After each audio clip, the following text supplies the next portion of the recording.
I want to educate our brothers from the southern part of Nigeria.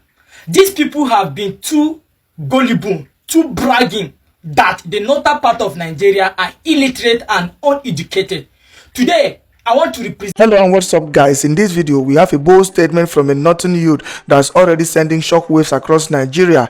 He claims the north is more educated than the south and is not holding back when it comes to blasting southerners for what he calls their delusional thinking. Listen closely. He says many people in the south believe northerners are illiterate and uneducated, but he fires back saying that just because someone doesn't speak perfect English doesn't mean they are not intelligent. He explains that literacy isn't about speaking flawless English, it is about the ability to read and write in any language, Hausa, Arabic, European languages. If you can read and write, you are literate. He goes further. Northern Nigeria has universities, polytechnics, colleges of education, hospitals, security agencies, and lawmakers who run this country. So tell me again that northerners are uneducated. The very people who govern, treat the sick, and educate the youth, they come from the north. And here is something that will make you think.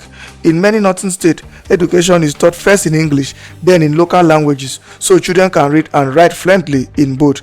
Add to that Islamic studies, memorization of the Quran, and suddenly the label illiterate sound ridiculous. He warns that southern bragging about English doesn't make them superior. Speaking a foreign language isn't a measure of intelligence. He even says some southerners cannot even write in their mother tongue, yet they feel entitled to judge. This isn't just a defense, it is a challenge, a call to rethink how we measure intelligence, education, and progress across Nigeria, and it is sparking debate everywhere. Guys, I will let you watch this video for yourself so you can see exactly what I'm talking about. Also, don't forget to like, share, and subscribe to this channel if you haven't already done so. Take a look, guys, and remember to share your thoughts after watching. If you are from a northern part of Nigeria, please help me share this video. Please, I beg you, help me share this video. If you are proud to be a northerner, be in North Central, Northeast, or Northwest, please help me share this video. I want to educate our brothers from the southern part of Nigeria. These people have been too gullible, too bragging that the northern part of Nigeria are illiterate and uneducated. Today, I want to represent the northern youth by challenging them and educating them what civilization, education, and literacy mean. I don't know what you mean by somebody being literate or illiterate. The fact that I cannot speak a word, a pure or good English, does not mean that I am not intelligent. Speaking good English or speaking a word, a grammatical lines, does not define how intelligent you are. If you look at the meaning of literacy, literacy does not mean know how to speak good English. Literacy simply means what? Ability to write and read. And if somebody can write and read with his dale, you cannot say that person is illiterate. And if somebody can also write and read in Arabic, in Hausa, or in Yoruba, in other language, you cannot say the person is illiterate. That person is what? Literate. And if you talk about education, you say that the northern part of Nigeria are not intelligent, they are not educated, they are uneducated. But these are the same people that represent you in the House of Representatives, House of Senator, House of Senate. These are people that make law for Nigeria. We have northern part of Nigeria, we have Senate President from northern part of Nigeria. These people make law for Nigeria. All security agency, we have hospital in our area, we have hospital in the north. If our people are sick today, where do we take them to? We take them to the hospital. Who take care of them? Who treat them? Our doctors, which are our brothers. In every state in Nigeria or in every state in the north, there is what? University. There is what? Polytechnic. There is what? College of Education. Who are the people attending the school? Is it animals? Are we not the one attending it? But just that we want to preserve our culture, we want to preserve our language. We prefer speaking our language than adapting to a foreign language. That's why if you come to the north today, they actually adapt a system called language prevalence, so that they will teach you in Hausa after they taught you in English, so that you can be able to speak in your language and be able to write in your language. There are other states in the north that they are very conversant in Islamic studies. Does that mean somebody that studied Bible or studied Quran is illiterate? Anybody that studied Quran, he can memorize it and write it. You cannot say the person is illiterate because you speak English. Besides that English you brag about, is it your mother language? No. I pity you that you cannot even write in your language. Mandarin is the most spoken language in the world. So if I study in Mandarin and I speak Mandarin, will you say I'm illiterate? French don't speak English. Niger here, there's so many African neighbors countries that don't speak English because they are francophone. So please share this video. The difference between a northerner and a southerner is for civilization. Most of these people don't travel out. Most of these southerners don't travel out. They always sit on their comfort zone. So they assume they know everything. But for those that travel, exposed nationally or internationally, knows that the Hausa are the most civilized people in the world. The Hausa or the North is the most hospitalized state, zone, region in Nigeria today. The North welcome both Igbo and Yoruba with comfort zone. But any Hausa person that travel to any part of the Nigeria, they are being discriminated. So don't tell me what you don't know. If you want to talk about conversation in English, I am a BSc holder in English language. So clap for me. I'm not your man. Just that I want to speak in the language that marries your style. If I want to speak in a language that does not marry your style, I will not pass my message. So get that into your head. Share this video. Thank you. And for a very dark man, you say if you want to make Nigeria move forward, educate the North. You that just even have just polytechnic you attend. Just polytechnic. Why in the North we have degree holder, PhD holder, and professor. Even Professor Mamu Yakubu, you are INA Chama. Is he not from the North? Is he not from the North? I better get that. It will take not less than 50 years for northern Nigeria to get back to economic prosperity and moral upliftment. The reason why is simple. The educational sector in northern Nigeria is so deplorable. Thousands of schools face this singular problem. Infrastructure.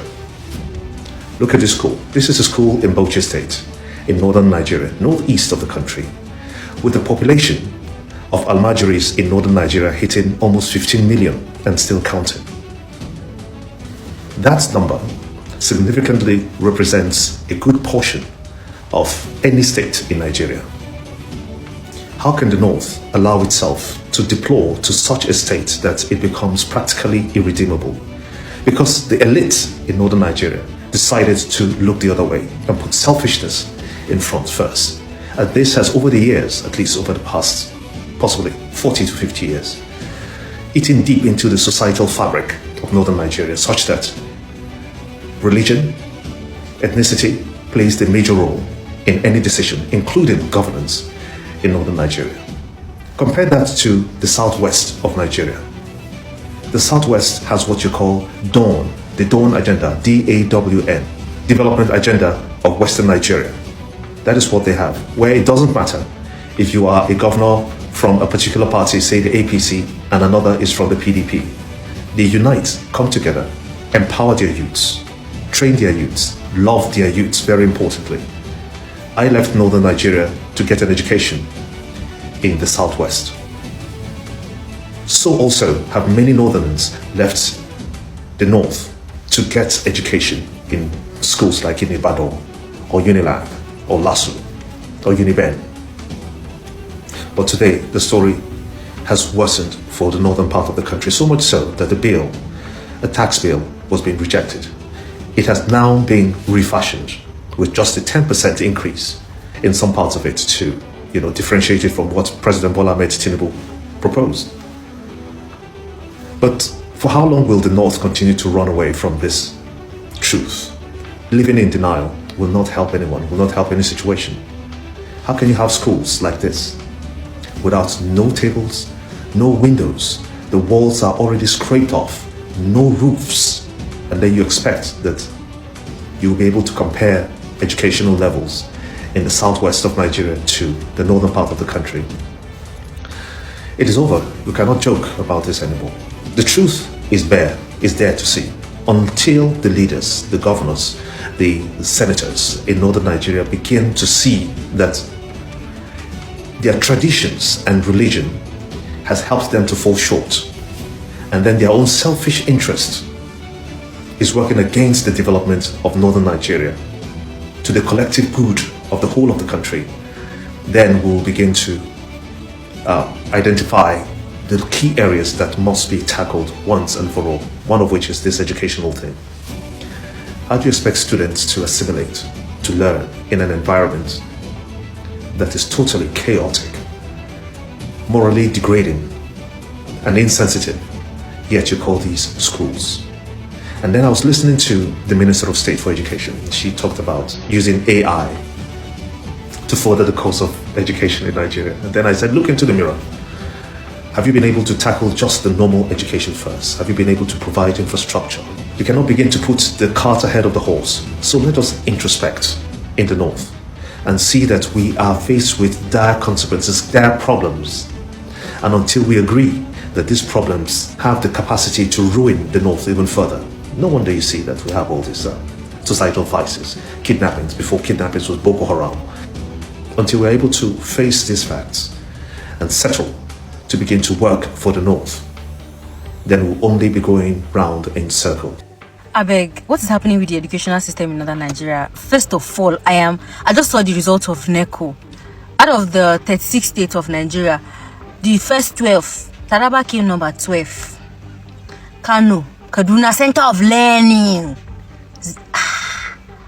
And sometimes when we come out here and talk about how our practices, things that we do in northern Nigeria affect our overall educational performance and in general affects how we are rated in the society.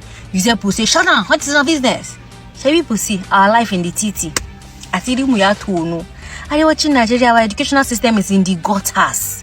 The earlier we realize it, the better for every one of us. I always talk about how it is important for us to go to school, how it is important for us to prioritize education in northern Nigeria, how ya kamata dole ne mutane su je makaranta.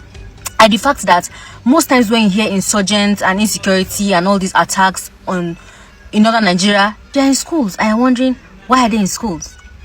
Before people know they like go school, you now attack those that went to school. You think other parents will send their children to school? And we have religious leaders, we have traditional leaders, we even have people who are like professors in the north. Why are you not helping people to understand that education is important in northern Nigeria? Why? Northern Nigeria is in trouble. Neko kenao, neko negida, that is not so hard. Munzo number 12. And it's even one state out of the 12. We have 19 northern Nigerian states. Out of the 19, one came 12. And that's what I said, they don't even know Taraba. Yes, Taraba. Baya. You don't know, Taraba is next to Cameroon. Taraba is very far. And they're the ones that came number 12. That's our number 1 in northern Nigeria. We should be ashamed. Let's quickly talk about the value of education in northern Nigeria. With the highest number of out-of-school children in Nigeria, there's a problem. Why are we not sending our children to school in northern Nigeria? Why do we not prioritize sending our children to school in northern Nigeria?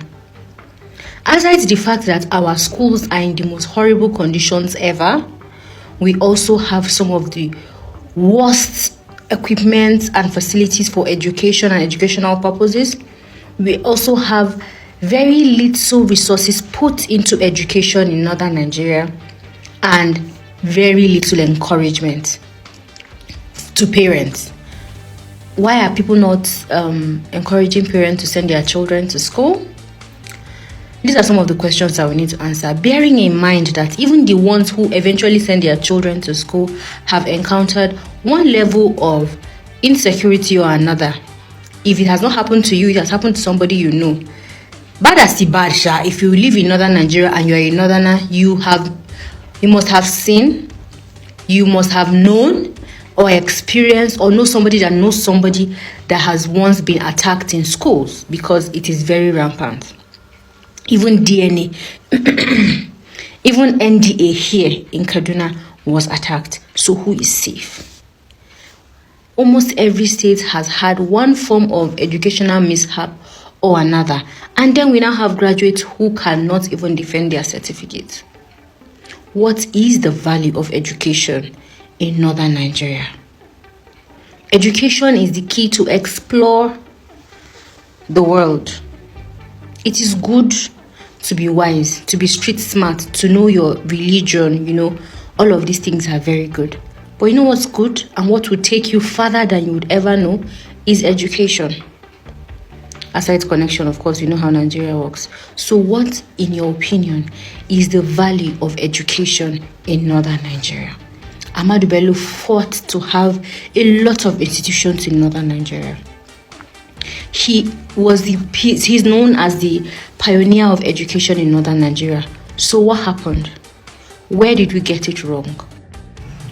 If you know the number of Muslim northern ladies with dreams of becoming doctors, dreams of becoming nurses, dreams of becoming midwives, but cannot because the society has made them believe that we can only be safe as a society if they don't achieve or acquire education past secondary school level. This is the norm. This is the norm. When Alive Ina the other day was like, she zai iya barin yar shi ta karatu amma not past secondary school, because apparently leaving a female child, a girl child, to study past secondary school is a danger to the society, is a danger to the ummah entirely. Why gaya muku? Who told you that? Because this is not Islam. This is not religion. We don't know where you got this from. We don't know where you're getting it from. Now you know where you did get that one from, because you cannot tell us that a girl child studying past the level of secondary school is going to be a danger to the society. Nan wani a TikTok ya zo yake confessing cewa shi fa lokacin da yake Nigeria, lokacin da yake North, ya kashe mutane da yawa da dama a Northern Nigeria saboda dakikancin su, saboda shi saban tsanan da yake ya tsane su. A doctor. How many doctors do you know da muke da su? We are underdoctored. Ba mu da enough doctors, ba mu da enough nurses, ba mu da enough midwives. And they're from Cornot Nikam. And they don't faɗa kan gaskiya. He had to be imported from other part of the country, or the other part of the country, a kawo shi North to treat people. Amma ya taking oath, amma ya breaking wannan oath din. Ya kakkashe mutane, ya yi musu allurori da bai kamata ya musu ba. Ya ba su abubuwan da bai kamata ya ba su ba. Wasu slowly suka mutu, wasu kuma immediately suka mutu. Ya zo Twitter yana confessing. Amma mu mun ce ba za mu bar ƴaƴanmu mata su je su yi karatu, su zama doctors, su zama nurses, su zama midwives ba. But somehow idan mazajen corner suka shiga hospitals, wai suna son automatically gwamnati ta ajiye musu female doctors wanda za su attending to their wives, wanda za su delivering babies ɗinsu. Wasu ma idan wasu mazan male doctors suka taɓa matansu har dambe suke yi da su, har duka suke yi musu. Don't touch my wife. You're not going to be delivering my baby. Wane ne? Because haramun ne. Okay, haramun ne. But kun ki ku bar ƴaƴanku da matanku su just studying medicine, su zama doctors, su zama midwives, su zama nurses, su zo saboda su tallafa muku. Duk lalacin ƴaƴan nan naku, dan suka je suka study, they would come back home and practice medicine. Idan ma wasu sun tafi kasan waje, wasu will stay. But you are refusing to let your own children, your own sisters, your own siblings, cousins to go and study medicine, become what you're looking for. Amma dai idan kuka shiga hospitals, you'll be looking for what you did not keep. You're looking for female doctors. What you did not keep in the hospital, that's what you're looking for. Ka ajiye female doctor ne a hospital da za ka je ka ce wai kar a taɓa matanka? Kar namiji ya taɓa matanka ya delivering baby ɗinka saboda kar a ga nakedness ɗinta? Ka ajiye female doctor a hospital ɗin ne? Abi, you're expecting people from other parts of the country to go study medicine, then come to the North out of love, out of affection, to come and treat us here, to come and take care of our women and children. Your women and children. Is that what you're expecting? Does that make sense to you? For people from other geopolitical zones of this country to go and study medicine and come to the North and take care of your women and children without harming them?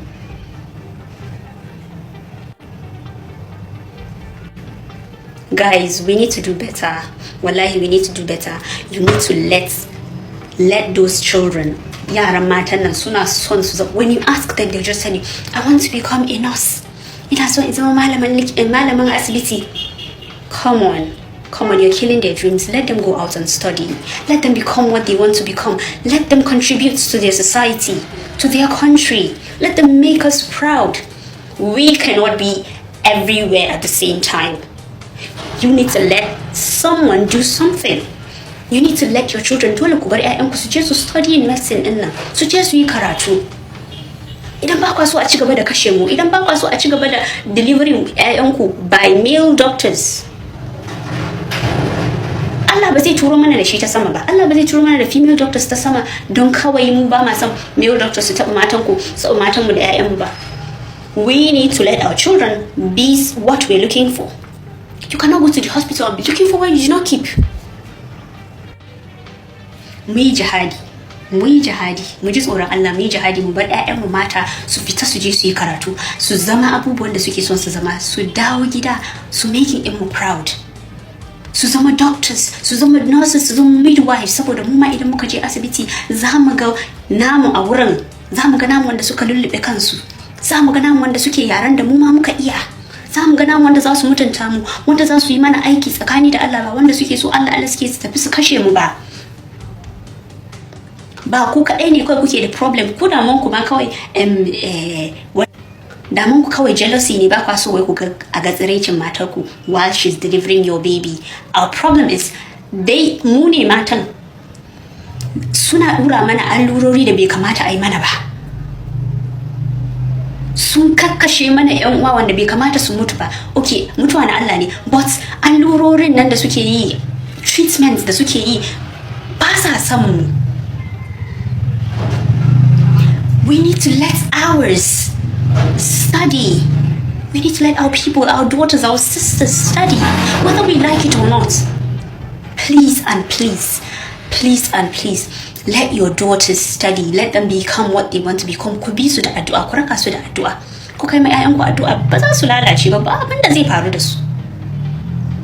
Besides, yanayin nature ɗinka ne kawai zai tsaka ka lalace wa idan ka je karatu, amma ba wani abin ba. Don Allah, don Annabi, ku sake su je su yi karatu, ku bar su je su yi karatu. Then za ku shiga hospitals ku nemi abubuwan da kuka ajiye, ku nemi female doctors da kuka ajiye a wurin.